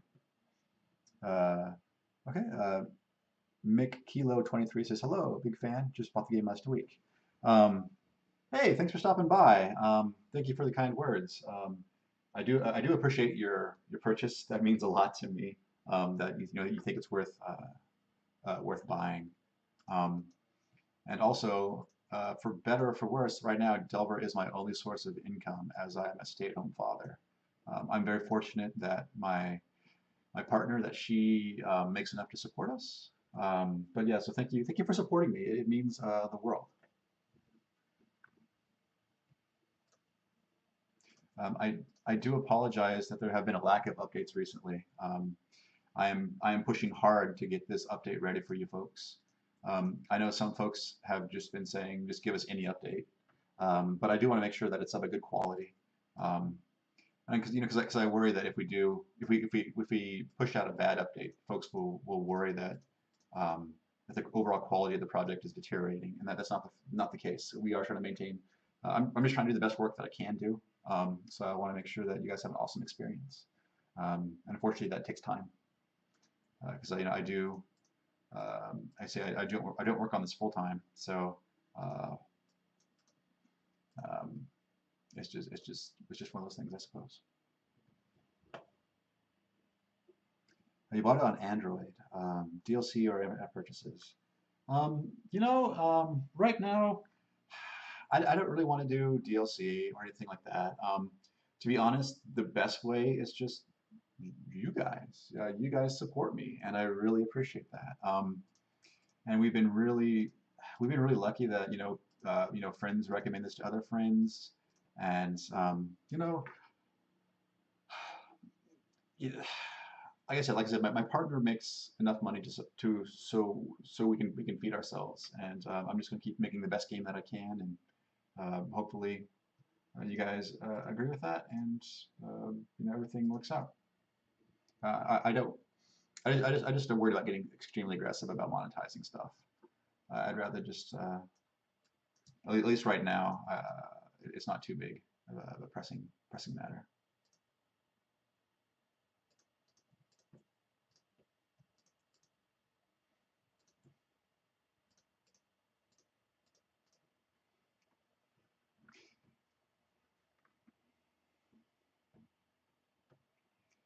I mean, I've thought about donations, but that just, I don't know, it just feels weird. Maybe when I'm doing this closer to full time, and I don't know. It's something for me to mull about and think about in my mind. Um, 'Cause yeah, hopefully, right now I just want to focus on making a good game.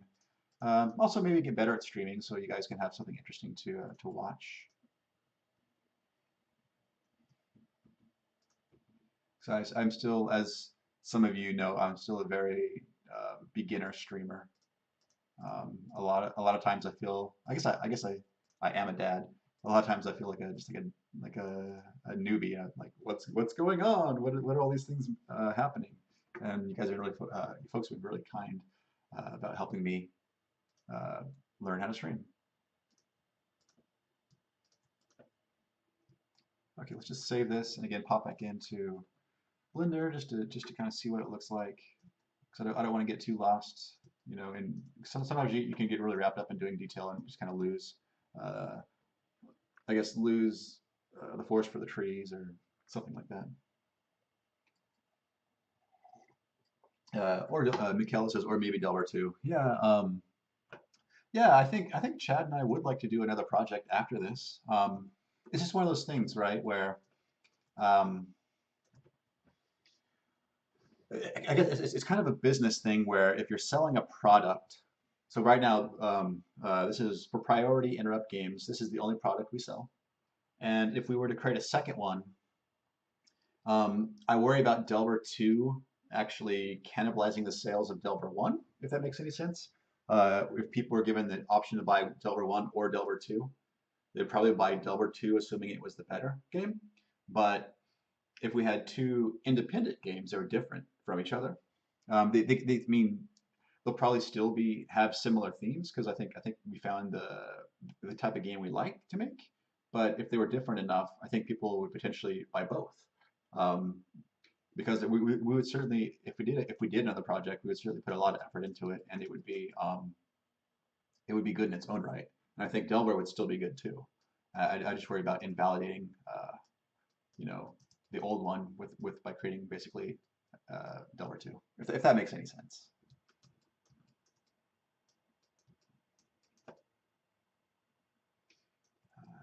Okay. Okay, so hmm,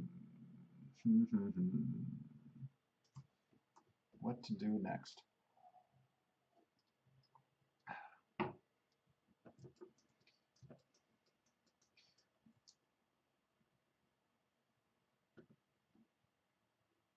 Yeah, so I think Cryo21 suggested doing some sort of like tooth or gear pattern there. So let me see what that looks like just to because I guess the thought here is to imply um, that this is operated by some sort of machinery, and they need some sort of way of raising and lowering this. Just again, I'm just going to work roughly and just ballpark it in.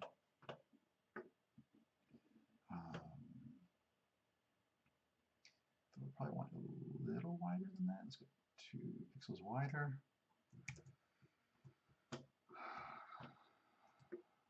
And then it looks something like this.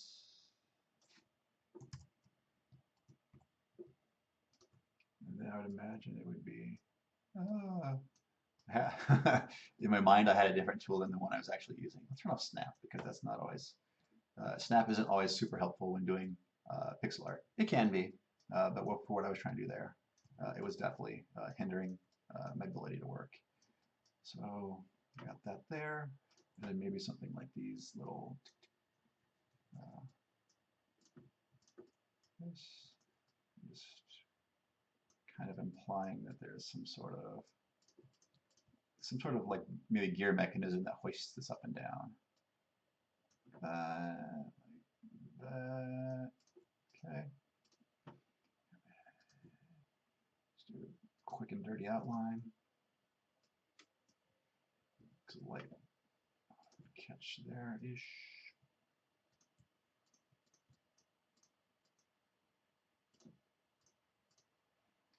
Same here. I'm pretty sure that's what he was talking about. Let me just like break up this a little so it's not so perfect. Let me save it, load it into Blender. Alt-R to refresh. Maybe? Maybe? So I do want to feel like this is somehow grounded in reality. Let me pop into Delve Edit and see what it looks like. Benjamin says maybe continue on the boarding party concept. Yeah, I think boarding party is a different enough game, and I think it is. I think there is some merit there. I guess I do like the idea that you're a boarding party and kind of just like busting into the spaceship and just like wreaking havoc, which I think is really fun. So let's see.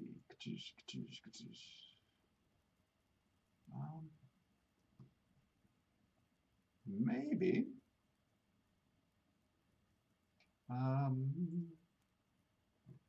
Yeah, I think I can make it work. I might make it a little bit bigger so I can put more details on it, but I think I like generally where this is heading. Yeah. Mick Kilo says, are all the models done in Blender? Yes. So on this project, I'm the main artist. We have pulled in one artist named Sam, who has done the promotional work. So a lot of the posters and stuff you've seen, Sam has done that. And a guy named Hunter helped out with some of the animations, where I had done the characters and a rough animation, and he came back in and really smoothed them out and made it look nice. But other than that, all the 3D modeling is done by me, and the majority, and all the texturing is done by me. So yeah, Blender is my 3D modeling package of choice. Not to say that it's perfect, but the price is right, considering we have no budget, and I can use it fairly well.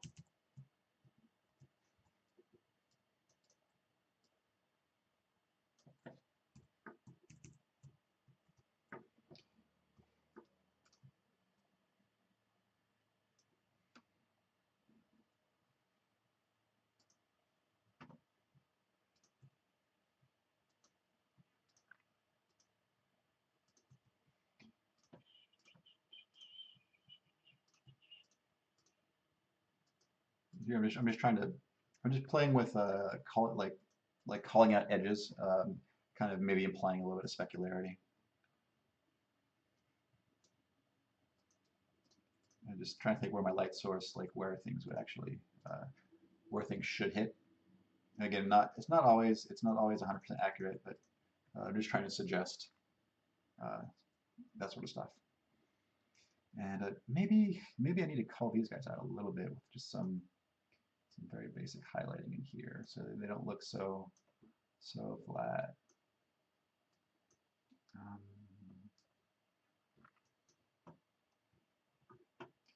That's looking okay, and then maybe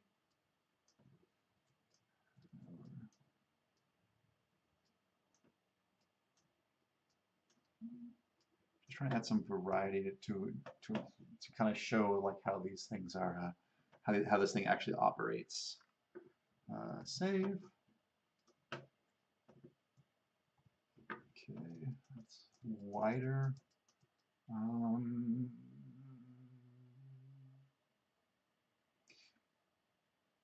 I guess I think that's bothering me now is it definitely looks like I just slapped on top. So let me add some. There really should be. There really should be some shadow going on around here. Like this definitely should cast a little bit of a occlusion.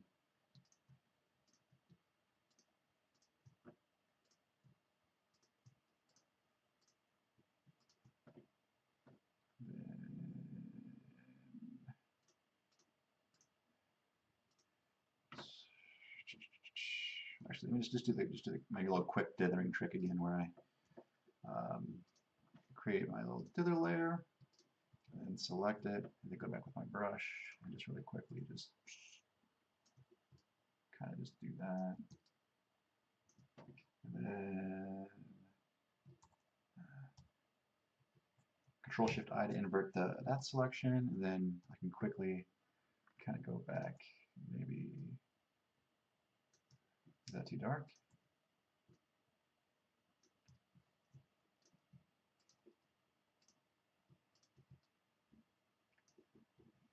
I think, how did I do it with my other textures, like this overhang? So so it's like, yeah, it's a light color. I think that's correct.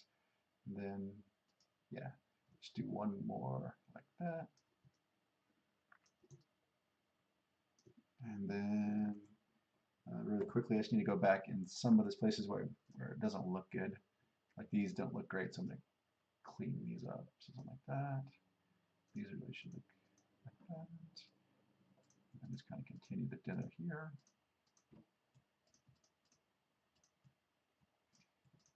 I think it looked weird because it didn't line up properly with the existing dither pattern. So I'm just correcting that.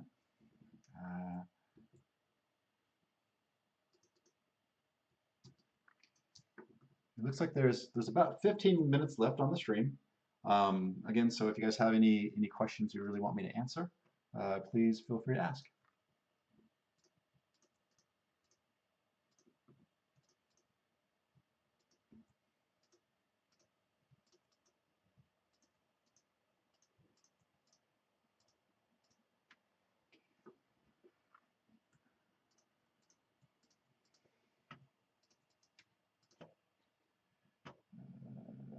Here I'm just trying to kind of call out where the separation happens and make it nice and dark.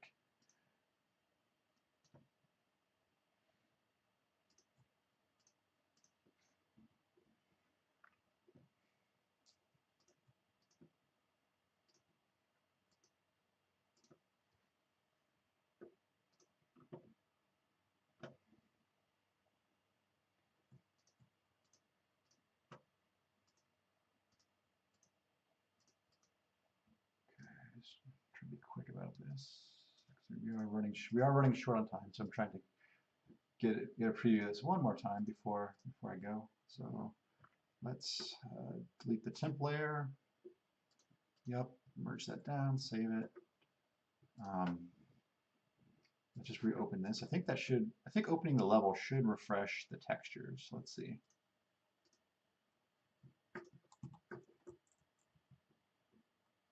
Yeah, nope, it did not. It did not. Let me just relaunch Delve Edit, the editor, and let's see what it looks like. So file open. Let's open up our movers. Let's go back and up. There we go. That's starting to look a little bit better. Ah! I should I should really spawn myself inside the level geometry. Okay, there we go. Yeah, no, I think adding that little track does help kind of ground it in reality a little bit, like a gear would slot into that and lift it and lower it, or maybe some sort of ratcheting mechanism. I think it's cool. Um, yeah, I'm definitely liking the direction that this is headed. Um, I'd like to take these last maybe, I don't know, 10 minutes or so, and just play a little bit of the new area and just kind of talk through my thoughts on it and answer any questions you folks have.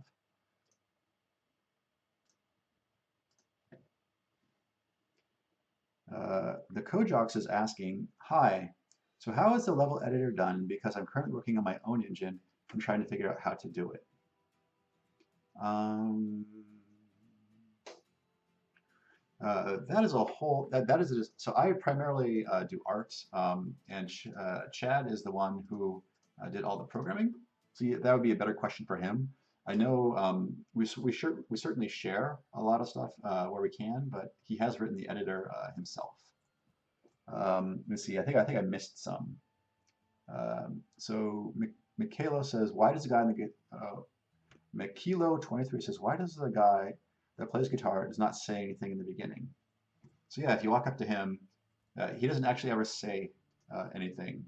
Um, I think what it was is the old versions of Delver. I think we just had a very basic campfire because we thought that would be cool to have, and I think we got some guitar music to go for the campfire. But I guess playing one day, I noticed it seemed strange that um, you were sitting by a campfire listening to guitar music, and there was nobody playing guitar. So, so I just added a little guy playing guitar just to kind of to ground why there's actually music in the game.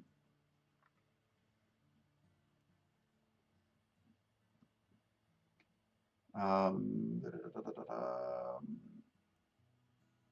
da. Dr. Keagle's asking, does it already kill you when you stand underneath the crusher? No, not right now. The default value for, so movers can be assigned a hurt value, and it defaults to 1. We were talking about that in the stream earlier, and I think I'm probably going to bump it up to maybe be 25%. Um, so I can't do actual percentages. I have to do like concrete values of health. So I might do maybe 3 or 4, because I don't want it to be an insta kill, but I do want it to be fairly lethal. Da, da, da, da, da. Crowd 21 says, how long will it take until I can play the new version? Um, Hopefully not long. We don't have a good ETA on it. I basically want to get the temple area. I'll just jump down to the temple area. Um, so I can talk about it. I want to get the temple area to a place where I'm happy with it. Um, and I want you guys to be able to play it and enjoy it and give really good feedback. Um, I'm just really, I guess, hesitant about giving it to you as it is now because there is definitely still placeholder stuff in there, and I know we are early access, but a lot of folks still expect a finished product even though we're on early access. So I try to basically get the game into almost like a finished state uh, before we push an update out. It's just a personal thing. I think with Steam we can release it um, anytime we want. But I guess for your experience and I guess for my sanity as the content creator, I just want this to be like almost done, like 90% of the way I want it to be uh, before I send it out to you guys. And I'm just leveling myself up here real quick because typically we expect you to be a little bit higher level. It should be beatable by a level 1 character, but I just don't want to die terribly. So that a few levels there, some armor and a weapon, and then I'll play a little bit.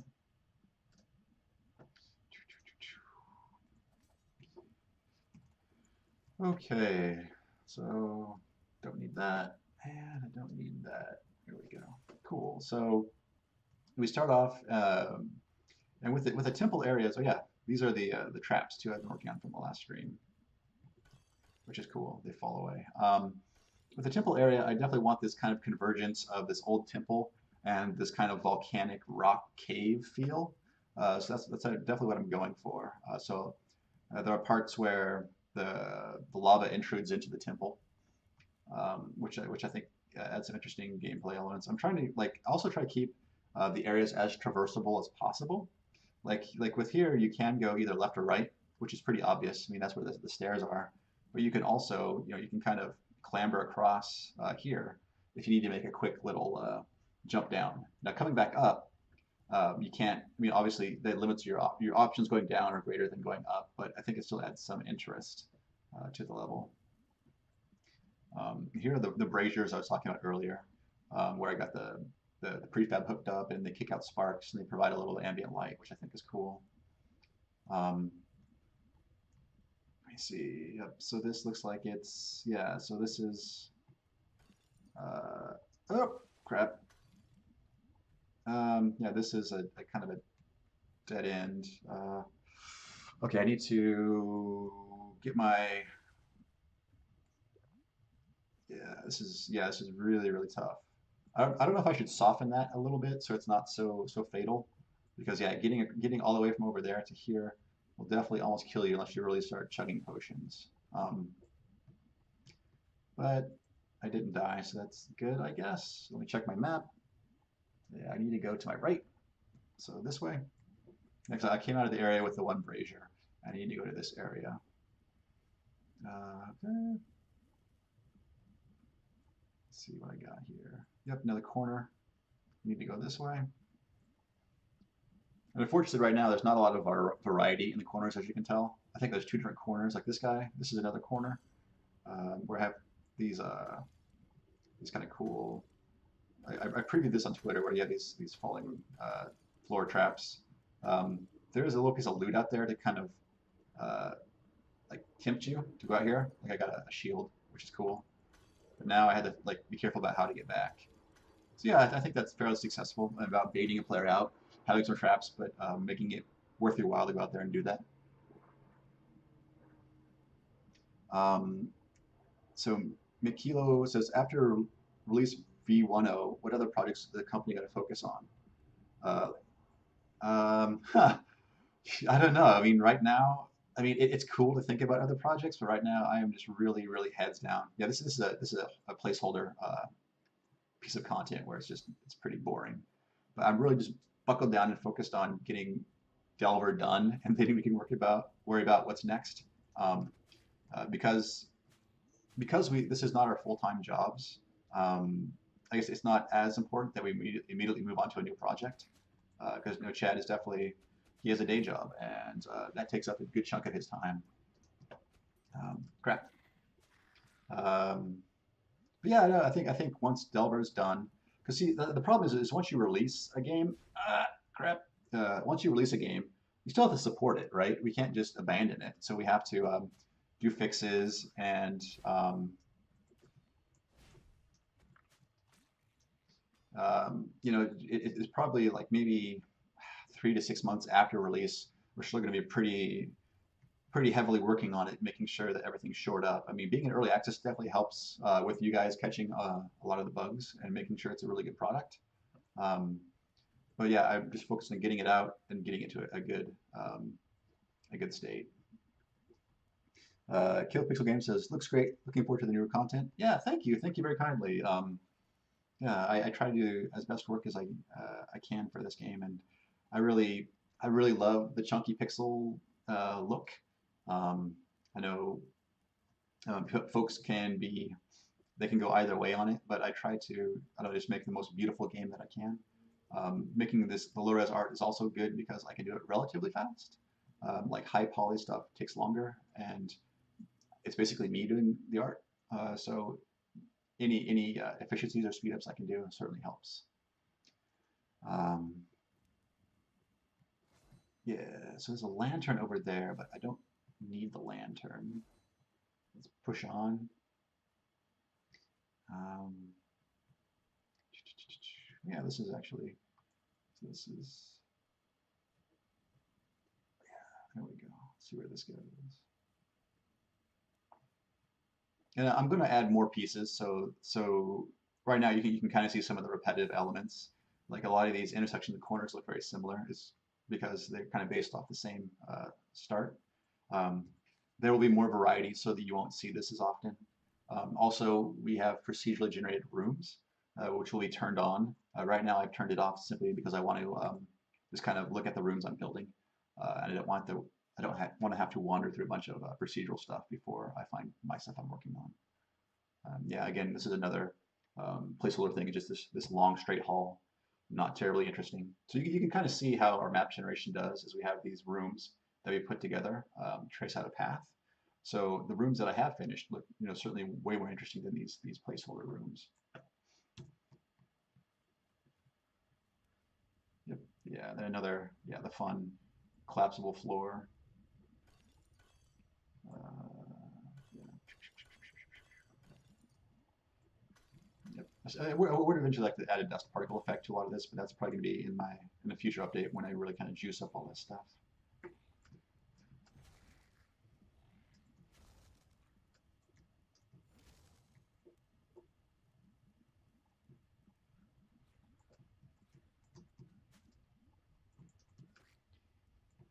Okay, and we are just about out of time. Let me kill these guys and we'll call it a day.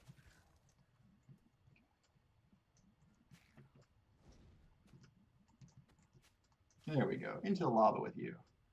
And same with you. There we go. There we go. Okay. Yeah. So I think this is a good place to end the stream. I really appreciate all of you folks supporting me both through buying Delver and through just hanging out while I work, asking questions.